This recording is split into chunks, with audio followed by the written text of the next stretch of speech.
Welcome to పూరా local. China సరుకు ఎంత చవకి దొరుకుతుందో నాణ్యత కూడా అలానే ఉంటుంది అని అందరి భావన. డ్రాగన్ తయారు చేసే హైటెక్ ఆయుధాలది అదే పరిస్థితి. దీనికి కారణం చైనా ఆయుధాలు యుద్ధ రంగంలో పలుమార్లు చేతులెత్తేయడమే. ఆపరేషన్ సింధూర్, వెనజువెలాపై అమెరికా దాడి, తాజాగా ఇరాన్ యుద్ధంలో ఇది తేటతెల్లమైంది.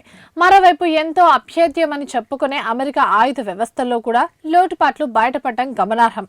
ఆయుధ తయారీ హబ్ గా ఎదగాలని లక్షిస్తున్న భారత్ నాణ్యతకే అత్యంత ప్రాధాన్యం ఇవ్వాల్సిన అవసరాన్ని ఈ ఉదాంతాలు చాటుతున్నాయి. పాకిస్తాన్ తన ఆయుధాల్లో 82% చైనా నుంచే సమకూర్చుకుంటోంది.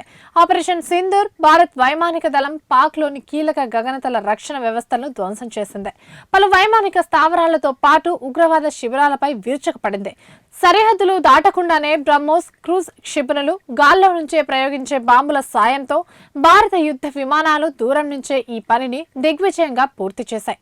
చునియన్ వైమానిక స్థావరంలోని YLC-8E యాంటీ స్టైల్ రాడార్ను ధ్వంసం చేశాయి. ఇది స్టెల్త్ యుద్ధ విమానాలను 450 కిలోమీటర్ల దూరం నుంచే పసిగట్టగలదని, ప్రత్యర్థి ప్రయోగించే జామింగ్ విధానాలను తట్టుకోగలదని చైనా ఊదరకొట్టింది. కానీ భారత ELM-2090U గ్రీన్ ఫైన్ రాడర్లు, ఎలక్ట్రానిక్ సాంకేతికతలు ఆ రాడర్లను పూర్తిగా స్తంభింపచేశాయి. దీంతో బ్రహ్మోస్ దాడులను పాక్ పసిగట్టలేకపోయింది. భూతలం నుంచి గగనతలంలోని లక్ష్యాలను ఛేదించగల HQ-9 వ్యవస్థను లోహార్ దగ్గర పాక్ మోహరించింది. అనుసంధానం సరిగ్గా జరగకపోవడం, ఎలక్ట్రానిక్ యుద్ధ విమానాలను ఎదుర్కోవడంలో బలహీనతతో అది విఫలమైంది. లేజర్ గైడెడ్ క్షిపణులు కలిగిన UAVలతో ఎదురుదాడికి పాక్ ప్రయత్నించినా ఫలితాన్నివ్వలేదు. డ్రాగన్ తయారు చేసిన ఈ ఆయుధాలను భారత ఆకాష్, MR-SAM క్షిపణులు పిట్టల్లా నేలకూల్చాయి.